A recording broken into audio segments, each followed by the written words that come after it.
Welcome back. That was significantly more upbeat than mine from last episode. Welcome. Last episode, I don't know, not as upbeat as that, for sure. Welcome back. We are Sisters Reading Romance. I'm Lexi, one half of this podcast. I'm Ayesha, the other half of this podcast. And we are reading Merry Ever After. Merry Ever After. I was going to say Merry All the Way, but that doesn't work. By Tessa Bailey, which is part of the Under the Mistletoe collection. shorts. The Amazon original shorts. I don't get the rating on this in compared to the last one, to be totally honest. It's like 3 point something, isn't it? No. This is a 2.88. Wow. And this has 27,000 ratings on Goodreads. Wow. It is 59 pages, but this also came out the same day, because all these are released the same day. Mm-hmm. Why does Allie Hazelwood's have that many more ratings? Because I think Allie Hazelwood has more of a cult following than Tessa Bailey. You think so? Yeah. Huh. I never would have guessed that. Even though I enjoy Tessa Bailey more. I do too. Allie Hazelwood. But We also like our spice. I like her spice. We spicy girls. Like her spice. You know, I find her books funny. They are funny. And I find majority of her characters somewhat different from. I mean, obviously, don't just read every Tessa Bailey book ever released all one night after each other, because they probably will all blend together. But you know, I find all the characters relatively different. Okay. All right, let's start with our tropes. So, Christmas. Single mom. Farmer. That's not a trope. You made that one up. Should be a trope. Small town. Should be a trope. Small town. It's like in a jam. He's a farmer. I thought you were going to go with small town, and instead you said farmer. He is a farmer. He is a He farmer. has chickens. But this is small town. God.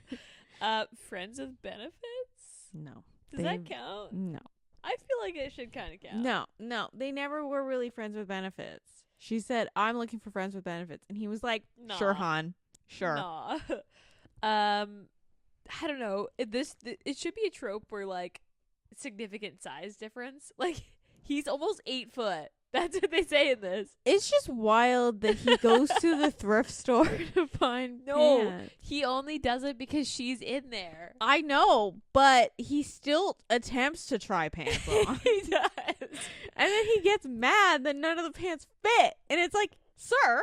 And she's also like, hun. And she's like, none of you. those are going to fit. And then he rips them. And then she's like, pay. And she's like, don't worry about it. And he's like, I will pay for these pants. I ripped them with his, like, massive thighs. But also just, like, I know men's pants are very specific with, like, length and, like, Yeah, width. if you've got, like, huge thighs, I don't think they fit. Because they're, like, straight. They're not, like, made for curvy like women's jeans are. So he should be buying women's jeans. That's what you're saying. That's not what I'm saying. I'm just saying that, like, women's jeans are just, there's more But variety. it was never described him having big thighs. I just thought they just didn't fit. Because he was massive. Yeah. Yeah. I don't know. mean, there's a size kink? Because he's huge. As in, his like, schlong all is... over. His Everything schlong is huge. Yeah. Although, in the Allie Hazelwood, that's also something that they mentioned. Everyone's got a big dick. Where she's something about 10 inches, and he was like, well, and I was like, no, there's no fucking way. Most, like, That just what? seems inconvenient. Where do you put that? Also, like, No, like on a regular. What? Where do you fit that in pants? Where do I you fit mean, that in jeans? maybe they're growers and not showers, so it's not that bad when they're wearing regular pants. I don't know, dude. All right. This isn't very tropey. No. Small town, single mom. Yeah. That's everything I can. That's all I can think of. Holiday. He falls first. Yeah, he falls first. Pining. Yeah.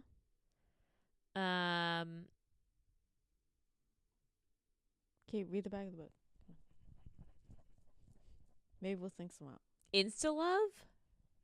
Was it Insta Love? I mean, insta lust. I think guess that's all you can. But you can't have a novella. You can't have a short. unless you get flashbacks, and then it doesn't have to be insta love. Oh, you're right. A 50-page flashback. A 50-page flashback giving a whole life story. Then it's not insta love anymore. It's not Insta Love. You're right. Okay. A single mother working in a thrift store. A gentle giant farmer who can't find jeans that fit. When opposites attract, they find themselves making alterations in more ways than one in this smoking hot short story by #1 New York Times bestselling author Tessa Bailey. Evie Crow is starting over in a strange town with her newborn, and men are the farthest thing from her mind. If only the quiet, hulking farmer, Luke Ward, would stop coming into the thrift store and piquing her reluctant interest. Evie wants to stay single all the way. She can't trust anything more than friends with holiday benefits. But Luke is in it for the long haul. He's fixed on making this a Christmas Evie will remember forever if she gives him a chance. I see what they did there. Yeah, it almost tripped me up there. I mean, sure, that describes what happens in the book. This is a good description. This is a better description than the last one. Yeah. If you're expecting anything more than banging, then this isn't for you. I mean, it's not all banging. It's like a third. Like a Like I out of would say 59 pages. it's at least 30. No. Yeah. No. It's a lot. Okay. There are 2 sex scenes though. 3. The one where they almost have sex before the kid cries in the beginning. The actual sex scene. And then again at the end. The epilogue. The blowy scene. Oh. That wasn't even what I counted. Then there's 4 sex scenes.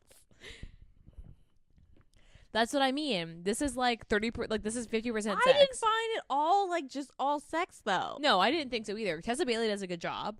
This novella is spicy with just enough humor cuz he's awkward. It's kind of funny how awkward he is. Apologizing to chickens. Yeah, but also I have a question. And they give just enough backstory to make it not weird. I have a question. So she has a newborn. Mm-hmm. He's 5 months. Yeah. Can you put a newborn in a baby seat in the back of a bike? That just seems... I don't know. Depends on how big my question wasn't the baby seat. It was that she puts the newborn on the bed and then they start making out in his kitchen. And most of the time you put a newborn in a crib or something so they don't fucking roll off. Well, he has a big bed probably, so she probably didn't put him on the edge of the bed. I mean, yeah, but that's still not the that's why they go in a crib or they're contained, because otherwise they roll off. That was my assumption. Neither of us are parents, so maybe that's wrong. She put him in a good enough spot on the bed that he would not roll off. If he's almost 7 feet tall, he would not fit in a normal. No, he's almost 8. No.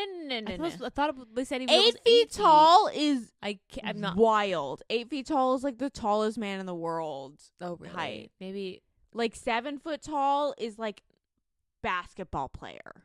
Okay. I don't know why I had tall, 8 in my head. He would be in the Guinness World Record book.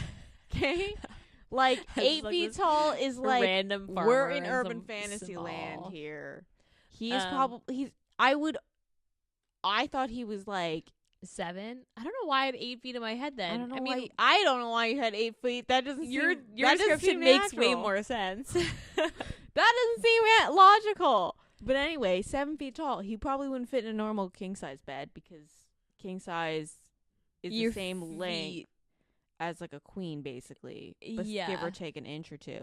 So he'd probably need like an Alaskan size king Like a big because the bed. California king's not that much bigger. It's lengthwise. wider. It's Yeah. wider, but Alaskan king is like larger in general. His Yeah. whole house has to be fucking massive. To be honest, I basically the baby was just like you put a baby in the middle of an Alaskan king bed, that baby's not rolling off. Okay. yeah, I don't know. That was one part that I was like, where's this kid? I love how that was your logical thing, and I was like, should we put a newborn in the back of a? I mean, the it's back of a 5 bike? months though. Like I don't know how big a 5-month. I think they're still is. I think they're still sitting in the car seat that's like facing backwards. No, they're not. They're but they can sit in a stroller at 5 months. They can sit in a stroller. They're like babies. Like they don't have to be in the car seat. That just seems high risk. I mean, that being said, she did ride a bike with. Oh, she didn't ride a bike. She walked The first time. Yeah. I mean, it feels like a lot happens in this book, but not a lot happens at the same time. I think Tessa Bailey did a good job. Yeah. Those people It's on funny. Goodreads are bitter. Yeah. What? Were they not? I don't know. I wonder. I'd be curious what their reviews say because, like, I thought this was good. It's exactly what you think it's going to be. It's spicy because Tessa Bailey's books are always spicy. It's, like, funny. But It's there's exactly no what you butt think. stuff, which That's- is unfortunate. But That is true. That is Tessa Bailey's it's always signature. Tessa Bailey. She loves fingers up the ass. She Come does on. love, and it's never her It's never- ass. It's always his His ass. See, What are the little 'Kay. reviews? the first one is okay. The first review, I feel like I should read this because it's so funny.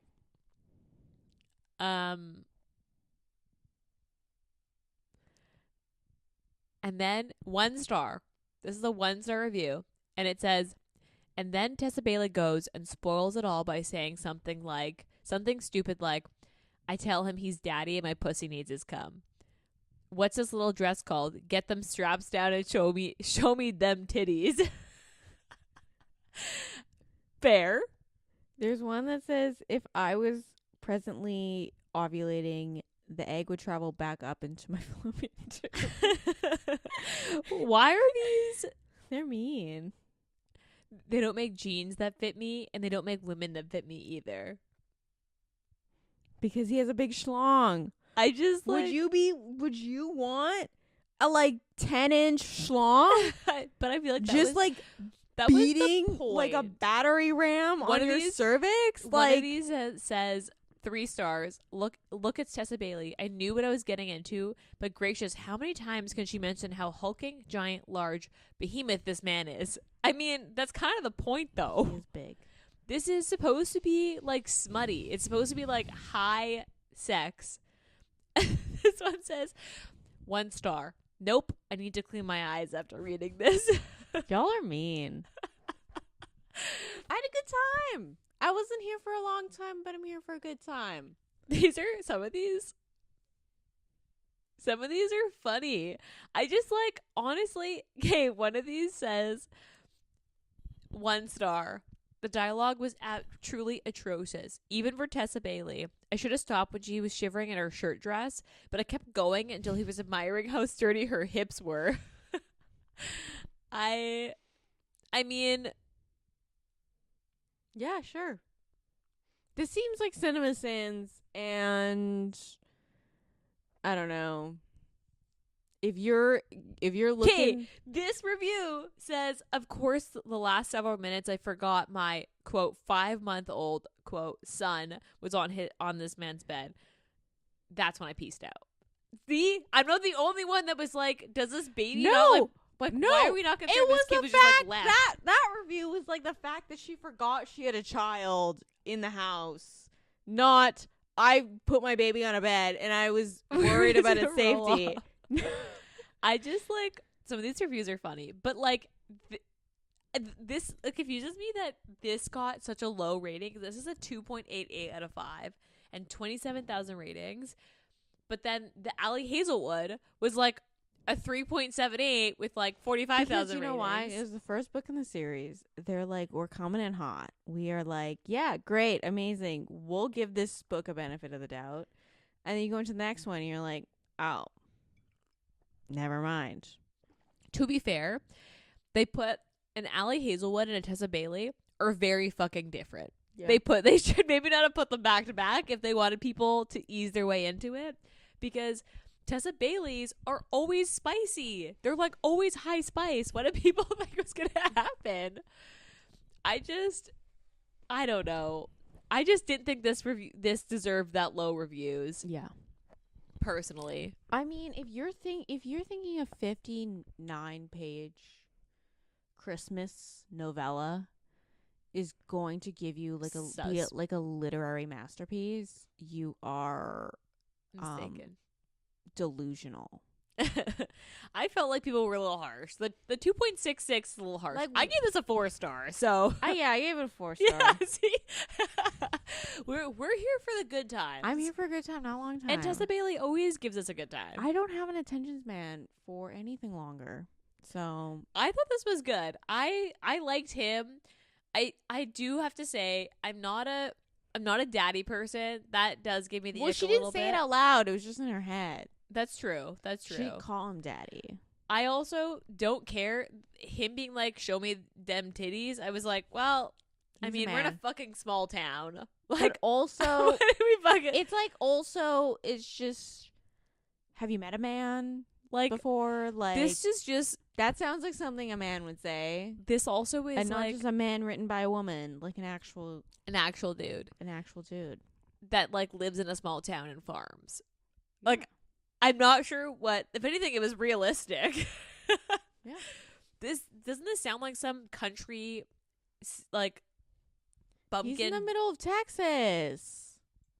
Show me them titties is really not. Show me them titties. Is really not that far fetched. I mean, I get that you, as a woman, you read a book written by a woman because the men are generally better. But like, I don't know. That wasn't. Well, I did stop and go. It didn't make me pause that hard. I've read worse. Oh my god, 100%. We have for sure read worse. Mm-hmm. We've had a few like tough calls. If she would have called him daddy, I would have been like, I think I'm out. But she only said that in her head because she was like, whoa, that was a weird thought. She literally thought that and she was like, pump the brakes. That's a weird thought. Okay, I read this book. It's one of those DNF books. Yeah. And I got as far as her saying, give mommy your cum. And I was like, nope, I can't do it. That's where I draw the line. Daddy, I can power through. Her calling herself mommy, no. You don't That's have a mommy it. Kink? Wow. I can't. That's too much. A person with mommy issues doesn't have a mommy kink? Is that how that fucking works? Well, I don't think so. Most people assume if you have daddy issues, you got a daddy kink. I don't want. I don't know if I'd go that far. Not enough to be like to call him daddy. Ugh. Anyway, moving on. I liked this book.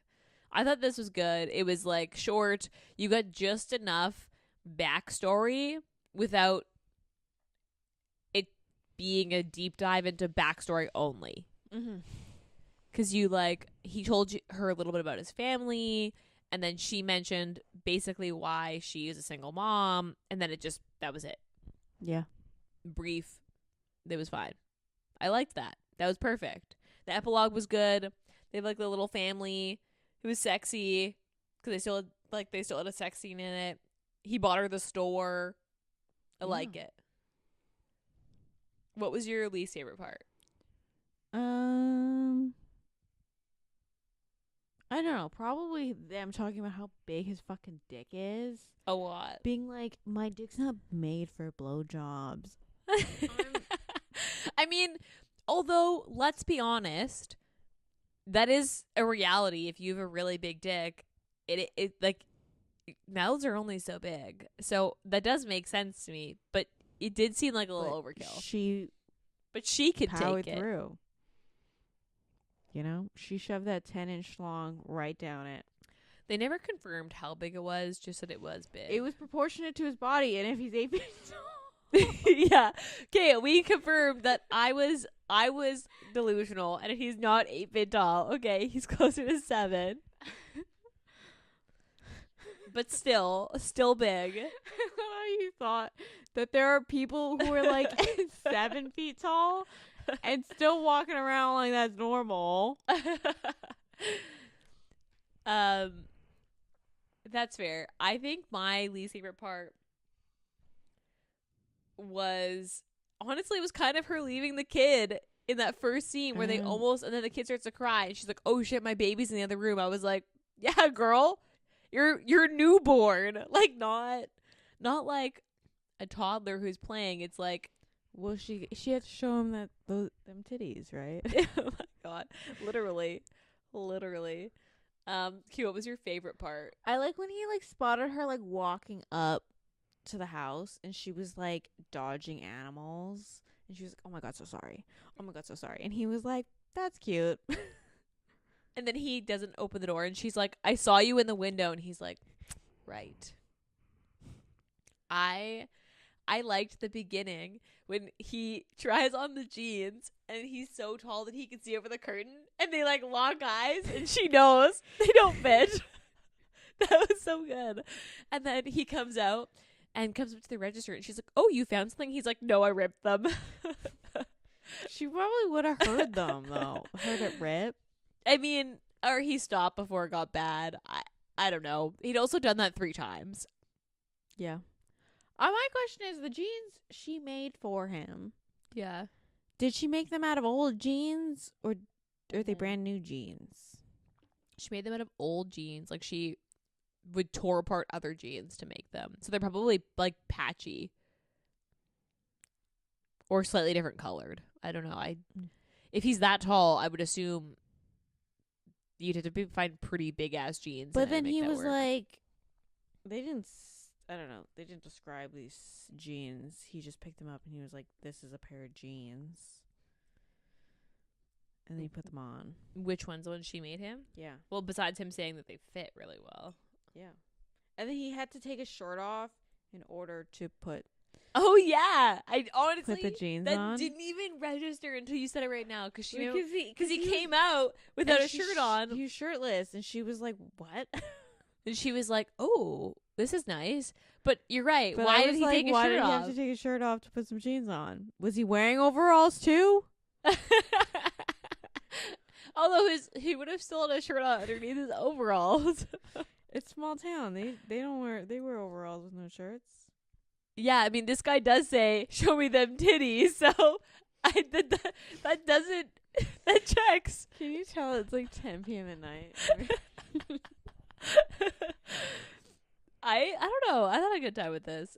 Okay, what was your rating? I had a 4. Yeah, I give this a 4 too. I thought this was fun. It was spicy. It's a Christmas novella that's high spice. I mean, it didn't seem very Christmassy because it's Texas and they're wearing shorts. Yeah. And tank tops. Yeah. But yeah. Okay. What would you say the spice is? This is like a 3 or 4. This has got to be it. Like I would give this a 4. The more we talk about it, the more I'm like, this is a 4. And it's a 4. Okay. Would you reread this? I wouldn't say it's my first Christmas book I'd go back to. My thing is that I probably would reread this, but not for Christmas because it doesn't really, like, I understand they're in Texas, so you, like, obviously it's not going to be snowy, but if they were maybe there's more Christmas elements to it besides the fact that it was just casually dropped as it being Christmas, then maybe I would. But I could see myself going back to this. Just maybe not for Christmas. Yeah. Would you recommend this? I don't know what I would recommend it as. I mean, because if you're looking for a short Christmas book by Tessa Bailey, window shopping. yeah, it's a book though. This isn't a novella. But like, if you're looking for a Tessa Bailey novella, I would recommend this. I'd be like, if you are looking for a Tessa Bailey and you want something short, this would be good. mm-hmm. I think we're gonna probably do all 5 of these, and I think we can then pick our favorite and be like, which one would you recommend of the 5? This is so far a top contender. I would rank this above the last one. I don't know. The next one, the rating's also very bad on it. So see, but we know people lie though, because we liked this one. We both liked this one too. Not just me, not just one of us. Both of us like this one. The 4th one looks promising. Relatively high rating. Who's the author? Alexandra Belfer. No, the last one is Alexis Daria. Only Santa's in the building. The 4th one. Oh, the 4th one. 3.39. That's really still not that good, but I mean, okay. It's still like compared to I guess 2.7. I guess the Allie Hazelwood is like the highest rated. That's so strange to me. Because people came into the series hot. They're like, yeah, great Christmas novellas. I mean, the next one's All by My Elf, so I guess we'll see. Okay, what are you reading right now? I don't know. Okay, I'm starting the Megan Quinn How My Neighbor Stole Christmas tonight. And I'm kind of excited. I haven't actually read a Megan Quinn ever, so I'm not sure what to expect, but I have heard that her stuff is pretty high spice, and that's kind of what I feel like I want right now. I've heard that this has what I've heard about this book is that she gets fucked with a candy cane. Whoa. Not a peppermint candy cane, because apparently that'd be too spicy down there, but a pineapple candy cane. A pineapple candy cane? Yeah. I don't think sugar near your vagina is probably good, yeah. Not a good pH balancer. No, she probably had a UTI after that. Or, yeah, yeast infection. Yeah. I mean, I guess we'll find out. I'll let you know. Well, I would start reading Lost and Lassoed if somebody lent it to me properly. I could give you Lost and Lassoed. I'm disappointed because the first one, when I read it, Done and Dusted was on KU, and then that's traditionally published. Traditionally published, and she removed them all from KU. I mean, I think it's a publisher thing, though. Put them back on KU. Is petition? Put them back on KU. Is the other 2 aren't on KU? No. Oh. They're not all. None of them are on KU. Huh. Interesting. Okay. Yeah, I'll have to. If they were on KU, you think I'd be waiting for your copy my of arc. Well, it's not arc anymore. It's out. Yeah, but it still counts. I'll have to get it to you. When do I see you next? Next weekend. I guess I could give it to you. But my the series I talked about last week, the last episode, my 15 book series is only on my Kobo. What are you gonna do? Well, I'm only in book 9. I still have like 6 books to go. But you have to read How My Neighbor Stole Christmas. Yeah, but then I'm gonna read the next of my other series.